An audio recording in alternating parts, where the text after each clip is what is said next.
everybody, it's Cody, Dixon RC here. So this is the first video in the new place. This is going to be, the next few videos probably will be all over the place, basically because I'm trying to figure out how to film, where to film, the best spot to film. This place is very echoey. Even with all the stuff in here, it's still pretty echoey if there's nothing else going on in here. So you'll probably hear that through here. Hopefully not. I'm researching new iPhone microphones. Maybe I can find something that works better than the others. I don't know. I'm looking, but it's hard to find anything. So this is the countertop where I do solder stuff and also check people out. But I've also gotten to where I do a lot of repairs up here for the past week. It's pretty nice. The counter's really big, so I have room to do whatever I need to do. So this seems like the best spot. I've got a nice chair here to sit and I can talk to you guys. I need a higher tripod. This one's probably not high enough. I know it probably cuts my head off just a little bit. And also I got the bookshelves. I got trucks and cars back there, things like that. But like I say, I've got my workbench that I used to do all my videos on over there in the corner. I don't even know if I'm ever going to use that table again. I don't know. I don't know what I'm going to do. That's why I say the next few videos are probably going to be all over the place of me just trying to figure out what the best option is for me to film here. So hope you stick around and see. Maybe we'll get to something nice. I don't know. Hard to tell. But today we're going to unbox the Furitek FX118 Fury Wagon. So I have never really gotten a Mini. I've got a couple. I've got the Unimog FMS truck. I've got, of course, the Series 2 FMS truck. But those two aren't really capable crawlers in the sense of what a 10th scale crawler does. I know that those are two different things. I get it. But I really have wanted some sort of small scale truck that does really well. I know a TRX4M is the answer, but you know me and Traxxas, you know how that goes. So I'm gonna have a TRX4M. I've got one to do a rebuild on that I bought one that a dog chewed up. So get ready for that. That's coming down the road. I'm gathering parts for it right now. I've got most of them already, but I'm still trying to gather a couple more things for it. So when Furitek announced they were going to release this 18th scale brushless ready to run truck, I was intrigued. Then I saw that it was a Hobby Plus CR18P, I think is what it is. The P's for the portal. They have a CR18, which is a straight axle truck. Then they have the P, which is the portal that comes on the little funky Unimog looking truck. And then they have, I think, the van as well that has the portals on it as well. So technically that's the drivetrain that's in here. I know the motor's a little different, but the axles are the same. And then Furitek put an aluminum chassis, brushless motor, ESC, a decent little servo, you know, and comes with 4-channel, you know, the whole deal, lights, everything, and under $200. That really, really intrigued me enough to where I was like, you know what, I'm going to buy myself one. So of course I've got some for the store. These are in stock. You know, I don't think I have, no, I've got all of them. Yeah, by the time you see this, I should have all of them. So I got myself a red one. I have taken this out of the box. If you follow some social media stuff online, you saw this run at the grand opening last weekend. My buddy Wayne from Atlanta brought his little mini course down here. We put it on the floor and I got this thing out, charged the battery and drove on it. I wanted to drive, you know, I wanted to see what So I wanted to drive it. I wanted to see what it was like. So I pulled it out of the box and drove it. So my initial reaction is pretty good. But what I'm going to do here is take it out, show it to you guys, and then we're going to go out on my big crawler course in the back. I've got a couple of little sections set up, and I'm also going to set up a small little rock section just for this. There's a lot of stuff out there is mainly 10th scale things, so we'll see how it goes. So as you see, this box has been opened, but I'm going to take this out here so we can see. And of course, the box is very, very basic, just a black box. I wish in the front they would have put a picture of the truck, but they put a little sticker on the back. And as you can see, it's got the little HP logo. That's for Hobby Plus. That's the Japanese brand over there, or Chinese brand over there. It says it's manufactured by Hobby Plus. Yeah, Hobby Plus RC Tech company. So yeah, that's what I figured. So this is the 18th scale Fury Wagon RTR brushless kit. I don't know why they put kit, but anyway, so this thing has Bluetooth. You can hook it to your phone or your iPhone or your Android. Comes with a 600 milliamp LiPo battery. It could be bigger. I think the battery tray can fit more stuff. It's 4-wheel drive, 2.4 gigahertz, LCG aluminum chassis, big bore oil-filled shocks, full metal gear transmission. That is not what you get in the Hobby Plus ones. It is a plastic gear transmission. So all the things you want in a crawler, realistically. So I mean, it's really hard to tell, hard to beat this for the price. Now I know you can go buy a TRX-4M, but you kind of have to do some things to it. I mean, you really want to put a better servo in it. You really want to have, you know, some brass on it somewhere, some heavy wheels. I will say this truck does need some heavy wheels on it, and that will be done soon. But right now, I'm going to leave it stock to drive it. So like I said, I've taken this out already. So it's packaged very nicely. It does have a bag full of parts, and we'll go over the parts in just a minute. See what it is. And then you get, of course, the basic Furitek radio, which this is not a bad radio. It's a little small, but it's actually pretty good. It's got 4 channels. You actually have some, I think you can adjust the EPA on this thing. It's got some dip switches. No, you can't adjust EPA. I thought you could. Which one's the one that, oh, the new Red Cat, you can adjust EPA. That's what that is. So I haven't really messed with any of the buttons or any of the controls, just basically just get it to go kind of deal. So in the bag, you get, of course, the owner's manual. You know, it tells you how to do things. It's a very, it's going to be a big pamphlet. Oh, I don't know why they did that. That's dumb. I guess it's cheaper to do that than it is probably to make an actual manual. You do get a tool kit, basically just a simplified little toolkit to remove the wheels and nuts and stuff. You get a set of hard springs. I'm assuming these are probably going to be soft springs. You do get a nice little front bumper with like a little stinger and a little fake winch on it. Pretty cool. You do get some little mirrors. Oh, that's cute. So they do go, there's holes in the side of the body. You do get that. So let's come around. I'm going to film up here so you can see me take all this thing apart. So hang tight. All right, so let's take the body off. They have itty bitty body clips. Would have been cool if they would have done away with body clips, but I guess most of these companies aren't doing that yet. So there's a few out there, but not many. All right, so it is connected to these lights here. The body is, you can see it's connected to with one little in the receiver. That is a normal size receiver plug as well, as you can see right there. Pretty cool. All right, so first off, I haven't really looked at this part of the truck. I kind of looked at the outside and drove it a little bit. Nothing too crazy. So we're going over this same as you. So this does have a Furitek Venom Outrunner motor. It does have a Fly Sky. I think this is a Fly Sky. Yeah, FS is usually Fly Sky. So it's a normal, almost normal sized receiver. You can see it right there. And then the ESC, I'm assuming, is right here because it has all the connections. That's the on and off switch. It's inside of a little box here. Then the wires that come out of that go to the motor. And then your little battery. It's in a little battery tray. This is a little 600 milliamp battery, LiPo. So your lights run off of the 3rd channel. I think these are just normal LEDs. There's no control box unless it's somehow figured into here to be able to turn them on and off. I didn't see that I could turn them on and off, but you know, I don't really know. So I have messed with Hobby Plus stuff before, and the good thing about this truck versus, say, a Hobby Plus truck is this one has all hex hardware.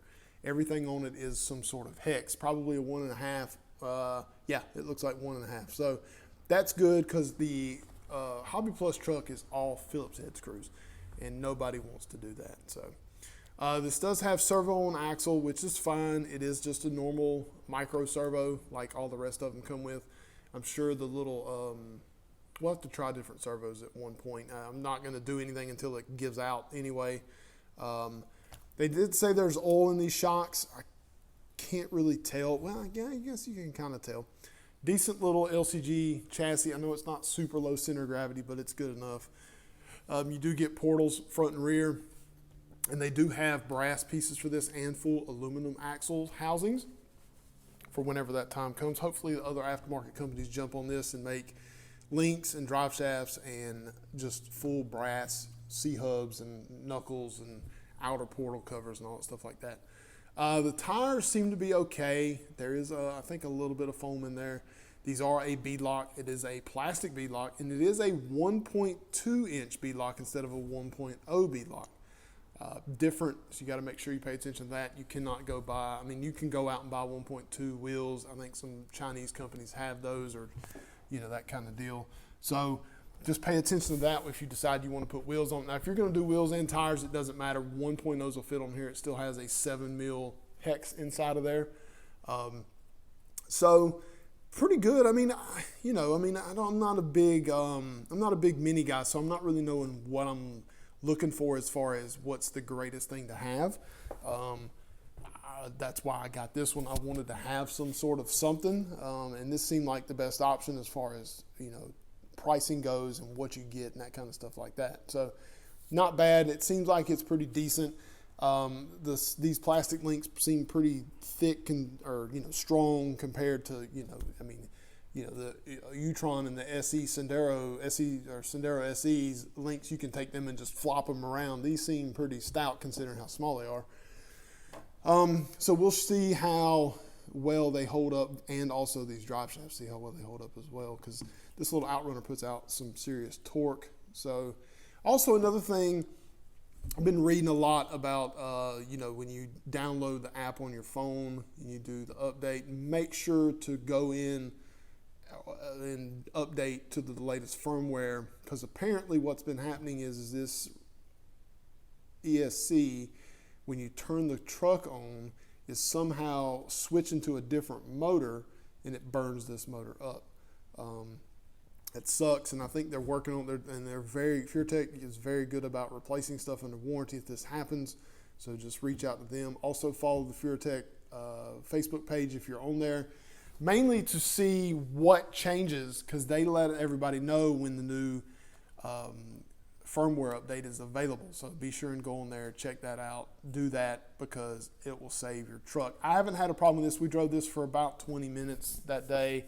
I sold one that day as well, and that guy said he's driven his a bunch too as well.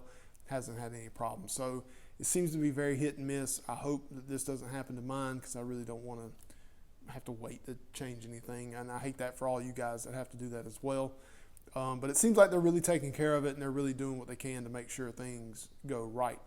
I did see today, actually this morning, Furitek released a slider kit that goes on here. It's Delrin. It sticks out, and it's a spot where you can actually probably put a different battery, or, you know, whatever. You move your ESC over there. You move your weight around. Some people, of course, are 3D printing bumpers to go on here, like big flat bumpers and things like that, and, you know, that's cool. I mean, I'm glad people are all over it, and that's what we want. So pretty good. I think this is neat. I'm glad to finally get into the mini side of things. It's taken me a while. I've been waiting, like I said, I've been waiting on the right thing to come out. And this seems to be it. I'm pretty happy with this one. We're gonna go drive it though and see. And that's another cool thing about this new spot. I actually get to go do some driving and film for you guys. I know a lot of videos of the past few years, I just show you a truck and then boom, you don't ever get to see it driven. And I'm sorry about that. I just never had anywhere really to go. Once the backyard that I had set up grew up to where it was inaccessible, I just gave up and didn't worry about it anymore. So sorry about that, guys, but I now have something cool here. Of course, it's not finished, but it's a work in progress, and I'll get it done as soon as I can. But so let's go drive this thing. I'm interested to do that. So hang tight and we'll see in a bit. All right, so here we go. Like I said, none of this is finished. I'm gonna try and just crawl it that because it seems pretty simple. That's a pretty high grade though. It may not do it.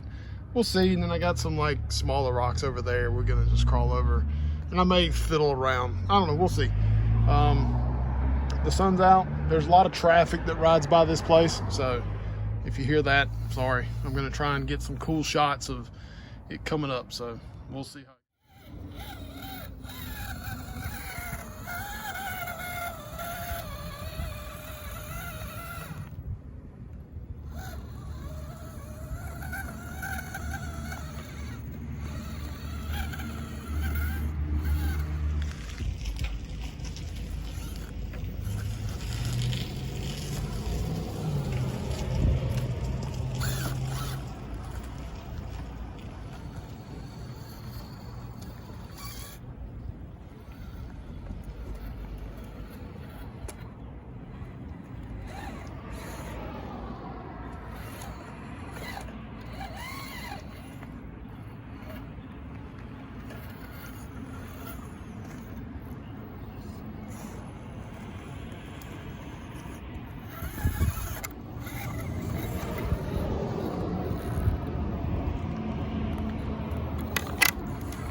gonna have to do something about that spot over here. There is ants everywhere. Look at these look at them jokers.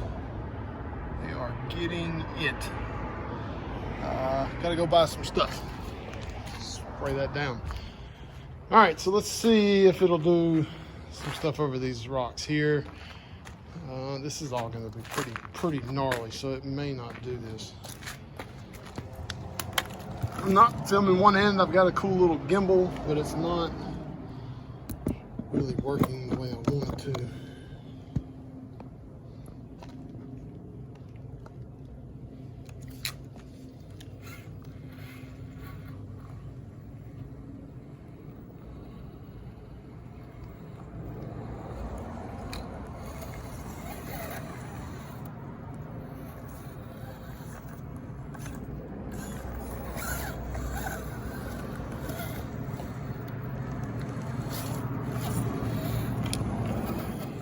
Hard or anything, but I mean, the suspension works really well.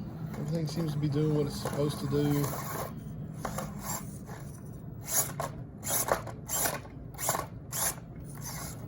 It's got enough wheel speed to get going.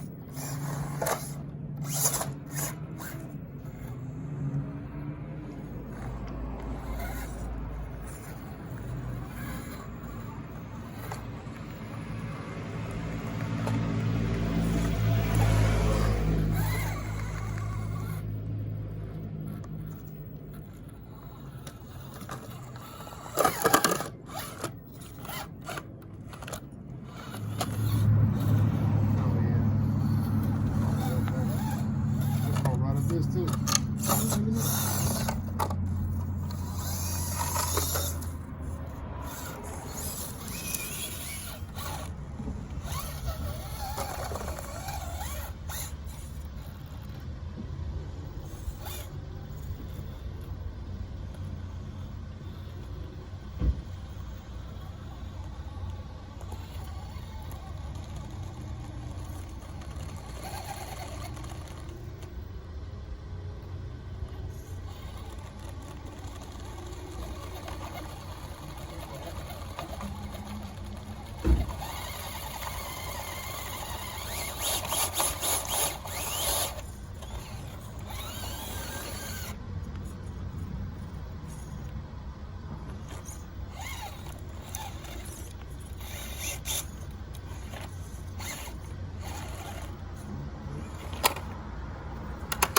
I really want to show you guys wheel speed as well. Let's see if I can do it one-handed. I haven't drove one-handed in quite a while, so.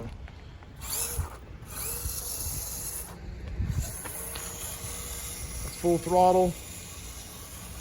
I mean, it